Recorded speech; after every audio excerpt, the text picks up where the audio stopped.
Good morning guys. Myself Anamika Mishra. Welcome to Prayag ITI channel. हम लोग DC circuit पढ़ रहे थे और लगभग छोटे मोटे जितने भी क्वेश्चंस होते हैं जिसमें रेजिस्टेंस से रिलेटेड सीरीज पैरेलल करंट निकालना, वोल्टेज निकालना, ओम्स लॉ अप्लाई करना, ये सारी चीज़ें हम लोग सीख चुके थे। आज हम लोग उसके आगे बढ़ते हैं और कुछ केवीएल और केसीएल के क्वेश्चन सॉल्व करेंगे। तो आज का हमारा टॉपिक है केसीएल, किरचॉफ करंट लॉ।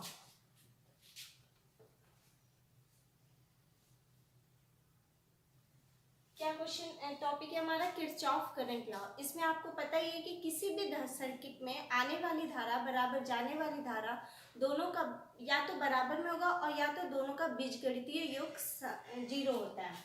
जैसे मान लीजिए ये हमारी करंट आ रही है एक ब्रांच में,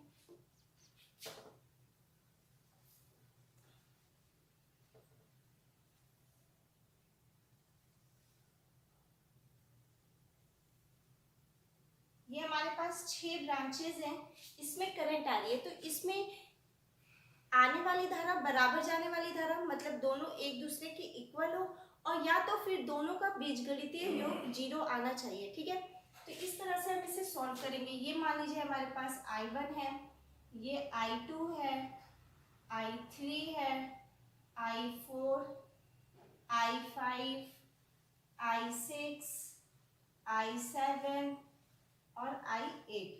ठीक है, अब इसमें आपको किरचॉफ करंट लॉ लिखना है। तो आप किस तरह से लिखेंगे? किरचॉफ करंट लॉ लिखने के लिए हम देखेंगे कि ये जंक्शन है हमारा, इस जंक्शन पे कौन कौन सी करंट आ रही है, इनकमिंग करंट कौन सी है और आउटगोइंग करंट कौन कौन सी है। तो आप देख रहे हैं कि ये I1, I2, I5, I1, I2, I5 ये तीनों जंक्शन की तरफ इनकमिंग हो रही है, मतलब कि आ रही हैं। और जंक्शन से बाहर कौन कौन जा रही है? ये।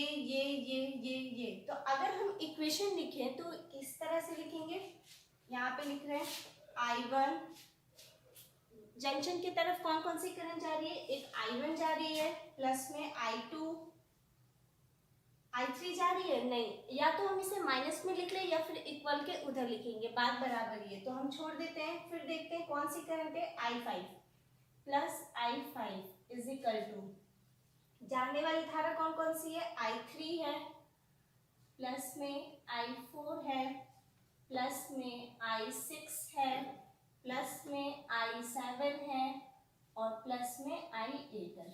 ठीक है, अगर हम इसी इक्वेशन को किस तरह से लिख सकते हैं? एक दूसरी तरह से हम कैसे लिख सकते हैं? I1 plus I2 plus I5 minus I3 minus I4 minus I6 minus I7 minus I8 is equal to 0।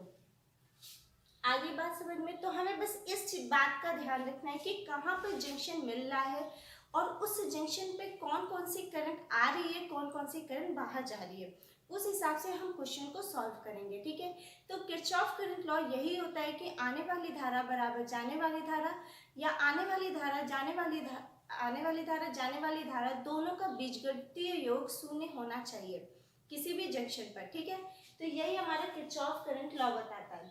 अब हम इस पे रिलेटेड क्वेश्चन देखेंगे।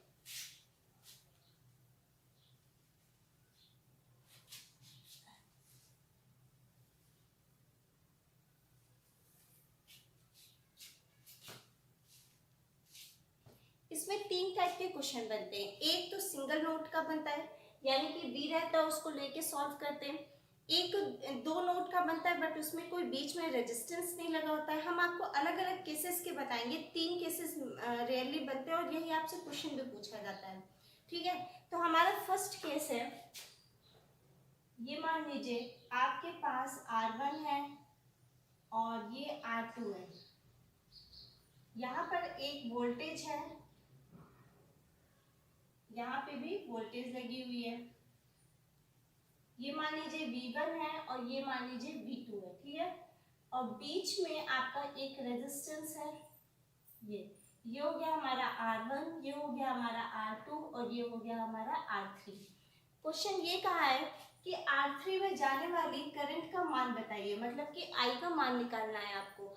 तो आप देख रहे हैं ये फर्स्ट केस हम आपको बता रहे हैं। फर्स्ट केस में इस तरह के क्वेश्चन आपको दिए रहेंगे जिसमें आपको एक सिंगल जंक्शन दिया रहेगा, ये सिंगल जंक्शन मिल रहा है आपको और एक ये मिल रहा है, तो ये तो रेफरेंस हो गया, इसको हम 0 वोल्ट मान सकते हैं और इसको हम यहाँ पर V मान लेते हैं। क्या मानते हैं? VA मान लेते हैं, ठीक है, कुछ भी मान लीजिए जैसे आपकी मर्जी।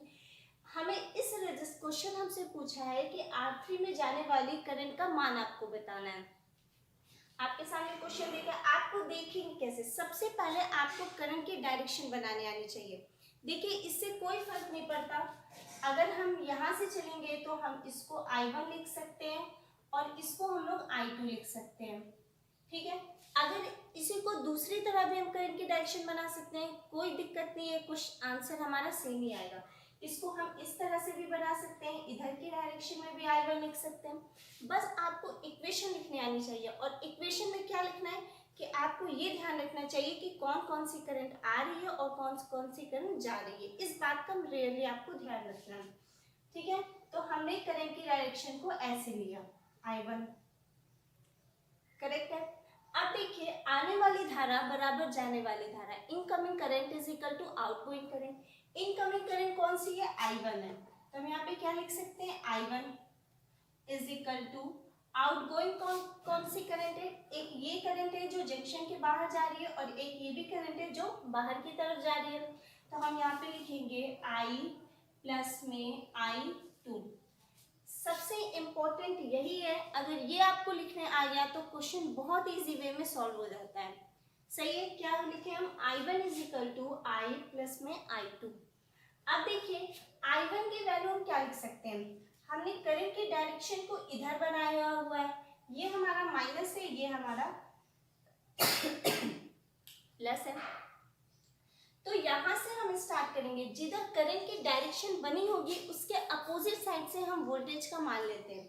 यहाँ पे हम क्या लिखेंगे? V1 माइनस VA अपॉन में रेजिस्टेंस कितना है? R1। अगर आप यहाँ पर VA minus V1 upon R1 लिख देंगे तो माइनस गड़बड़ होगा और नीचे हो सकता है कि आंसर में माइनस आए या फिर पूरा गलत, कैलकुलेशन भी मिस्टेक हो सकती है, इसलिए इस बात का बहुत ध्यान रखिएगा। अगर हम करंट की डायरेक्शन को इस तरह से बनाए होते अपोजिट साइड में, तब हम यहाँ से स्टार्ट करते हैं और VA minus V1 upon R1 लिखते हैं, सही है। बट जब हम करंट की डायरेक्शन ऐसे बनाए हुए हैं और इसको हम I1 माने हुए हैं, तो हम इसके अपोजिट साइड से चलना स्टार्ट करेंगे और यहाँ पर V1 माइनस VA अपॉन में R1 लिखेंगे। Next is equal to I के वैल्यू हम क्या लिख सकते हैं? VA, और तो कहीं वोल्टेज है ही नहीं है हमारे पास, तो सिर्फ क्या होगा? VA अपॉन में R3, VA अपॉन में R3 प्लस I2 की वैल्यू हम क्या लिख सकते हैं? अब देखिए इसका ये करंट कैसे जा रही है? ऐसे जा रही है, तो हम कहाँ से स्टार्ट करेंगे? VA से स्टार्ट करेंगे, तो किस तरह लिखेंगे? VA माइनस V2 अपॉन में R2। ये आपकी इक्वेशन लिखना होगा। आपको दो बात का ध्यान रखना है। फर्स्ट ऑफ ऑल, जहाँ पे आपको करंट गिवन रहेगी कि इस ब्रांच में ये करंट निकालना है, उसको आपको छिड़कानी करने की जरूरत नहीं है, ना ही उसको आपको चेंज कर सकते हैं, वो वैसा ही रहेगा जैसा क्वेश्चन में दिया हुआ है, ठीक है। हम जिस ब्रांच में करंट नहीं है उस ब्रांच में करंट को मानेंगे। तो करंट की डायरेक्शन आप अपने अकॉर्डिंग कुछ भी बना लीजिए, उससे मतलब नहीं है। मैंने यहाँ पर इस तरह से बनाया हुआ है, यहाँ से I1 निकल रहा है और यहाँ से I2 निकल रहा है। बस करंट की डायरेक्शन कैसे भी हो, हमें ये पता होना चाहिए कि जंक्शन में कौन कौन सी करंट इनकमिंग है और कौन सी करंट आउटगोइंग है। तो यहाँ पे आप देख पा रहे हैं कि I1 इनकमिंग है और I प्लस I2 जो है वो आउटगोइंग करंट है। इतना सही है। इसके बाद जब हम इक्वेशन लिखेंगे तो इक्वेशन लिखने के लिए हमें ये ध्यान देना है कि जिधर करंट की डायरेक्शन बनी हुई है उसके अपोजिट साइड से हम वोल्टेज को लिखेंगे। तो यहाँ पे V1 माइनस VA अपॉन में R1 is equal to VA upon में R3 और I2 की वैल्यू क्या है यहाँ पर? VA माइनस V2 अपॉन में R2। अब देखिए, अब जब आप इसको सॉल्व करेंगे तो यहाँ से आपको VA की वैल्यू आएगी, कुछ आएगी VA की वैल्यू, और इस VA की वैल्यू को यहाँ की करंट में पूछा है ना, यानी कि I के लिए पूछा है, तो I की वैल्यू क्या है? ये है VA अपॉन में R3। तो जो भी हमारी वी ए की वैल्यू होगी अपॉन में R3 कर देंगे तो आंसर आ जाएगा। इस तरह से हम इस टाइप के क्वेश्चन को सॉल्व करते हैं। अब देखिए हम आपके सामने एक क्वेश्चन सॉल्व करेंगे जिससे आपको क्लियर हो जाएगा।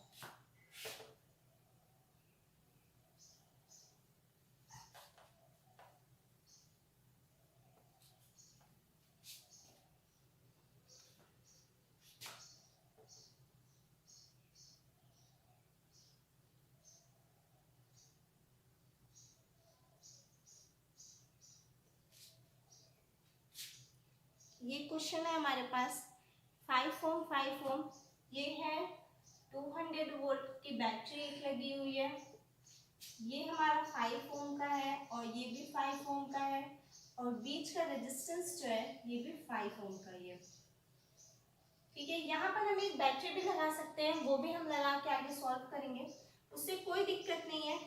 जैसे ये सारी बैटरीज है वैसे यहाँ भी लगी रहेगी तो कोई प्रॉब्लम नहीं है। ठीक है, और यहाँ पर भी एक बैटरी लगी हुई है, ये कितने की है, ये आपकी 100 वोल्ट की, 100 वोल्ट की है। आपको क्वेश्चन में दिया हुआ है कि 5 ओम ब्रांच में जाने वाली करंट का मान आपको बताना है, कितने में, 5 ओम में। अब आप इस करंट की डायरेक्शन को चेंज नहीं कर सकते हैं, ये बिल्कुल वैसा ही रहेगा जैसा क्वेश्चन में दिया हुआ है। नेक्स्ट स्टेप क्या है कि अब हम जो रेजिस्टेंस बचे हुए हैं, मतलब कि जो जो ब्रांचेस बची हुई हैं उसमें हम करंट के वैल्यू को मान लेंगे। तो किस तरह से मानेंगे, इधर मान लीजिए ये करंट ऐसे निकली और यहाँ पर हो गया I1। ठीक है, उसके बाद यहाँ से करंट जा रही है जिसको हम लोग बोलेंगे I2, ये हमने करंट मान लिया। अब इसके इक्वेशन किस तरह से लिखेंगे, जंक्शन पर इनकमिंग करंट कौन कौन सी है और यहाँ पर आपको VA मानना है। ठीक है, अच्छा ओम्स लॉ तो आप लोग जानते ही हैं, V = I × R। तो अगर हमें इस ब्रांच में करंट की वैल्यू को पता करना है तो उससे पहले हमें यहाँ पर वोल्टेज की वैल्यू पता होना ज़रूरी है। अगर हमें वोल्टेज नहीं पता होगा तो हम यहाँ पर करंट नहीं निकाल पाएंगे। और ऐसा नहीं है कि यहाँ की जो वोल्टेज है वो इस टर्मिनल पर नहीं होगा, क्यों, क्योंकि बीच में एक रेजिस्टेंस लगा हुआ है जहाँ पर कुछ लॉसेस होंगे। तो हम उसको, अगर यहाँ पे रेजिस्टेंस नहीं होता तो हम डायरेक्ट यहाँ पे 200 वोल्ट मान लेते कि VA की वैल्यू कितनी है हमारी, 200 वोल्ट है। बट बीच में रेजिस्टेंस लगे होने के कारण हम इस वैल्यू को नहीं ले सकते हैं। ठीक है, तो यहाँ पर हमें वोल्टेज मानना पड़ेगा और हमने माना कि यहाँ पे वोल्टेज कितना है, VA है, तभी तो करंट की वैल्यू आएगी। तो VA वोल्टेज माने हैं। अब देखिए इक्वेशन लिखते हैं, इनकमिंग करंट मतलब कि I1 = outgoing current. Outgoing current कौन सी है, I है और प्लस में I2 है, तो हम यहाँ पे लिख सकते हैं I प्लस में I2। क्लियर है इतना। इसके बाद देखिए I1 कहाँ से स्टार्ट हो रहा है, 200 वोल्ट, 200 माइनस VA, कहाँ पे खत्म हो रहा है, -VA पे, और रेजिस्टेंस कितना है अपॉन में 5। आ रही बात समझ में, कहाँ से I1 स्टार्ट हुआ है, 200 वोल्ट से, और खत्म कहाँ पर हुआ है, VA पर, और रेजिस्टेंस अपॉन में कितना है, 5 ओम है। I = V अपॉन में R लिखना है ना हमें, तो V अपॉन R ही तो लिखना है हम, बस V की वैल्यू 2 है तो जहाँ से स्टार्ट जहाँ पे खत्म वो V की वैल्यू हम लिखेंगे। तो 200 माइनस VA अपॉन में R की वैल्यू कितनी है, 5 है, = अब यहाँ पर I कहाँ से स्टार्ट हो रहा है, VA से, और बीच में क्या कोई बैटरी लगी हुई है, कोई और वोल्टेज है, नहीं, क्यों, क्योंकि ये वोल्टेज तो इस टर्मिनल का है ना, यहाँ का नहीं है। इन दोनों के टर्मिनल का वोल्टेज 100 वोल्ट है, यहाँ पे हमें ये वोल्टेज नहीं मिलेगी, यहाँ तो हम मानेंगे। तो मानने के लिए हम क्या करेंगे, I = VA अपॉन में 5 लिखेंगे, VA अपॉन में 5 और प्लस I2 की वैल्यू हमारी क्या है, कहाँ से स्टार्ट हो रही है, VA से, VA -100 अपॉन में 5। बस अब इक्वेशन अगर आपको लिखने आ गई तो क्वेश्चन तो अपने आप सॉल्व हो जाता है। VA -100 अपॉन में 5 हो गया। ठीक है, यहाँ पर देखिए क्वेश्चन 5 से 5 काट दीजिए, यहाँ पे कितना बचा, 200 माइनस VA = VA प्लस में VA -100। क्लियर है, अगर आप एलसीएम लेते तो नीचे 5 बचता और उसको हमने कैंसिल कर दिया इधर के इधर से, ठीक है। इसके बाद हम यहाँ पे लिख सकते हैं 200 minus V A plus 2VA minus 100। 200 ये हो जाएगा minus VA is equal to 0, sorry इसको 2V यहाँ पे इज इक्वल टू ना, ये 2VA हुआ है और ये माइनस 100 है, ठीक है। इसको हम इधर भेज दिए तो ये कितना हो गया 3VA इज इक्वल टू, इसको इधर भेजें ये 3VA हो गया और 100 को इधर ले आइए तो कितना हो जाएगा 300। तो VA is equal to 300 upon में 3, मतलब कि कितना आ गया 100 वोल्ट आ गया। तो VA की वैल्यू हमें यहाँ से कितनी मिल गई 100 वोल्ट मिल गई। अब देखिए क्वेश्चन में पूछा क्या था, क्वेश्चन में इस I की वैल्यू पूछा है, यहाँ पे VA की वैल्यू हमें कितनी मिली 100 वोल्ट। तो जब हम I की वैल्यू को निकालेंगे तो I इज इक्वल टू क्या है इक्वेशन VA अपॉन में 5, VA अपॉन में 5, तो VA कितना है हमारा 100 अपॉन में 5, तो ये कितना आ जाएगा हमारा 20 एम्पियर, आंसर हो जाएगा।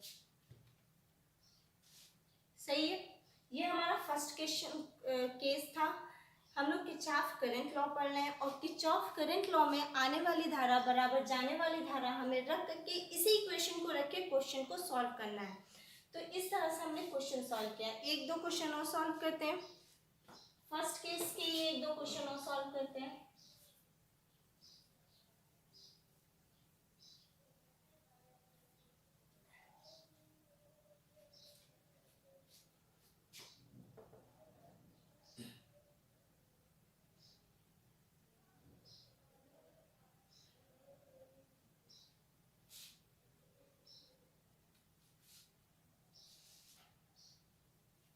ठीक है, सेकेंड क्वेश्चन है हमारे पास 200 वोल्ट की बैटरी यहाँ पे लगी हुई है और ये है 5 ओम, ये 5 ओम का रेजिस्टेंस, ये भी है 5 ओम का रेजिस्टेंस, ये है 10 ओम का रेजिस्टेंस और यहाँ पर भी एक बैटरी लगी हुई है 50 वोल्ट की। कितनी की है ये 50 वोल्ट की है, ठीक है। इस साइड का भी क्वेश्चन करवा दे रहे हैं, इससे आपको कंफ्यूजन नहीं होगी। और यहाँ पर 100 वोल्ट की एक बैटरी लगी हुई है। क्वेश्चन पूछ रहा है कि आपको I3 की वैल्यू निकालना है, मतलब कि यहाँ पर आपको फाइंड करना है I3 की वैल्यू। I1 I2 I3 कुछ भी पूछे, अगर हम इक्वेशन लिख लेंगे तो हम वैल्यू तो निकाल ही लेंगे, ठीक है। अब देखिए हम इसको सॉल्व कैसे करेंगे। सबसे पहले हम I3 दी हुई है तो हम इस ब्रांच में करंट मान लेते हैं, ये हमारा I1 हो गया और ये हमारा I2 हो गया।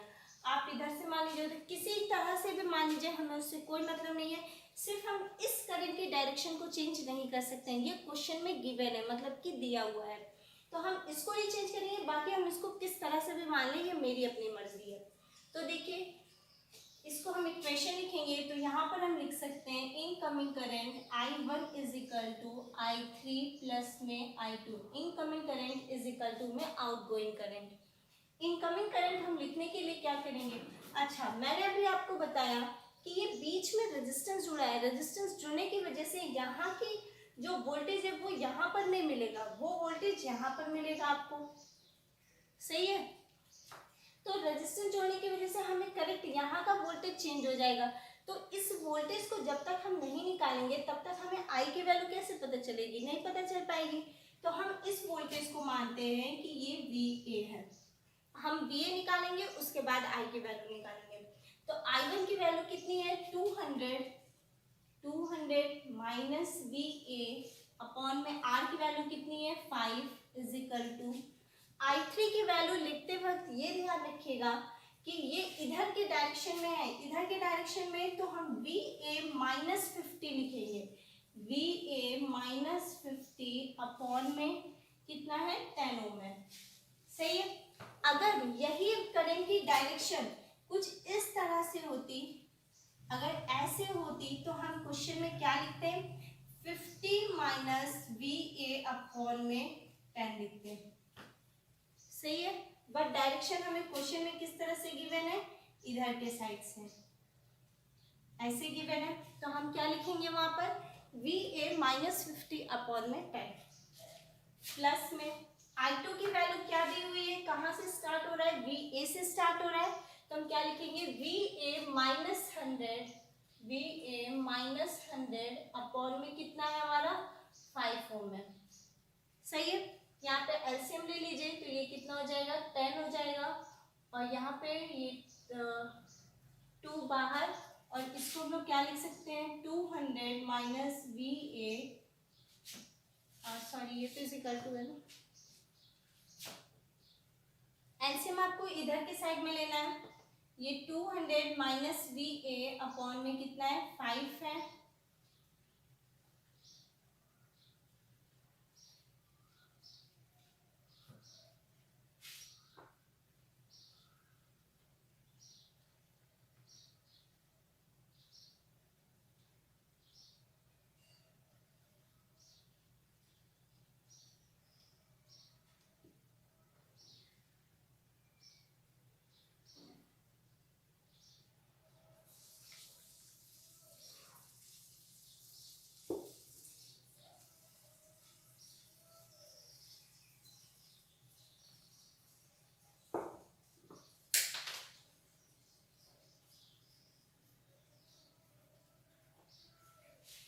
देखिए ये कितना है हमारा 200 माइनस वी ए अपॉन में 5, सही है, और इधर हम एलसीएम लेंगे तो ये कितना हो जाएगा हमारा 10 हो जाएगा, और ऊपर 10 डिवाइड करेंगे तो 1 हो जाएगा, एलसीएम लेंगे तो सबको आता ही होगा, तो हम यहाँ पे क्या लिख सकते हैं वी ए माइनस 50 और प्लस 2 वी ए माइनस 200, सही है। 200 कैसे आया, यहाँ पे कितना था 5 टू 10 था, तो उस 2 का मल्टीप्लाई हम इस 100 में किए हैं, तो कितना आएगा 200 आ जाएगा। नेक्स्ट हम कैसे सॉल्व करेंगे, 5 1 जा 5 और 5 2 जा 10, इस तरह काट दिए, और इधर मल्टीप्लाई हो जाएगा, जिसके नीचे कुछ नहीं होता वहां पर 1 मान लिया जाता है, तो क्रॉस मल्टीप्लाई जब हम करेंगे तो यहाँ पर क्या आएगा V A minus 50 plus 2 V A minus 100 is equal to, इसको इस 2 को यहाँ पे मल्टीप्लाई करना है, तो ये हो जाएगा 400 माइनस 2 वी ए, 400 माइनस 2 वी ए। अब देखिए वी ए और वी ए कितना हो जाएगा, ये 3 वी ए, 3 वी ए, और ये कितना हो जाएगा minus 150 is equal to 400 minus 2 V A. 3 V A को 3 वी ए और इस 2 वी ए को इधर ले आइए, 2 V A is equal to 400 और इसको इधर ले जाइए प्लस 150, तो यहाँ पे कितना हो जाएगा 5 वी ए और ये कितना हो जाएगा 550, तो V A is equal to क्या हो जाएगा 550 अपॉन में 5, तो ये कितना आ जाएगा 110 वोल्ट। तो यहाँ से हमें वी ए की वैल्यू कितनी मिल गई, V A is equal to 110 volt, सही है। अब हमें करंट की वैल्यू निकालनी है, तो करंट की वैल्यू पहले हम I1 निकालते हैं, इसमें हम तीनों ब्रांच में करंट निकाल देते हैं, ठीक है। तो I1 इज इक्वल टू हम क्या लिख सकते हैं 200 माइनस वी ए कितना है हमारा 100, देखिए ये फॉर्मूला लिख लीजिए पहले इस तरह से 200 माइनस वी ए अपॉन में 5, मतलब 200 माइनस 100 अपॉन में 5, तो ये कितना बचा है यहाँ पर, बचा हमारा 90 अपॉन में 5, और इसको कैंसिल किए तो 18 एम्पियर, सही है। इसके बाद हम I2 की वैल्यू निकालेंगे, और I2 की वैल्यू निकालने के लिए क्या दिया हुआ है, I2 की वैल्यू निकालने के लिए वी ए माइनस 100 अपॉन में 5, मतलब हम क्या लिख सकते हैं वी ए की वैल्यू कितनी है 100 माइनस 100 अपॉन में 5, तो हम यहाँ पे क्या लिख सकते हैं 10 अपॉन में 5, मतलब ये कितना आ गया हमारा 2 एम्पियर आ गया, 2 एम्पियर हमारा आंसर हो गया। अब हम I3 की वैल्यू को निकालेंगे, और I3 की वैल्यू निकालने I3 की वैल्यू निकालेंगे, यही I3 जो है इसका इक्वेशन क्या दिया हुआ है वी ए माइनस 50 अपॉन में 10, वी ए माइनस 50 अपॉन में 10 is equal to V A की वैल्यू कितनी है 100 माइनस 50 अपॉन में 10, 110 और माइनस 50 अपॉन में 10, तो ये कितना बचा हमारा 60 अपॉन में 10, ये कर गया आया हमारा 6 एम्पियर आंसर। ठीक है, तो क्वेश्चन अगर आपसे पूछेगा, क्वेश्चन पूछा था आपसे कि I3 यानी कि 10 ओम में जाने वाली धारा का मान बताइए, तो हमने उसका आंसर कितना है 6 एम्पियर आया। अगर I1 की वैल्यू पूछेगा तो 18 एम्पियर, I2 की वैल्यू पूछेगा तो 2 एम्पियर हम निकालेंगे। ये हमारा किरचॉफ करंट लॉ का फर्स्ट केस था, हमने इसको इस तरह से सॉल्व किया। नेक्स्ट वीडियो में हम इसके आगे सेकेंड केस को डिफाइन करेंगे। ठीक है, आज के लिए इतना ही, नेक्स्ट वीडियो में हम इसके आगे देखेंगे। Thank you.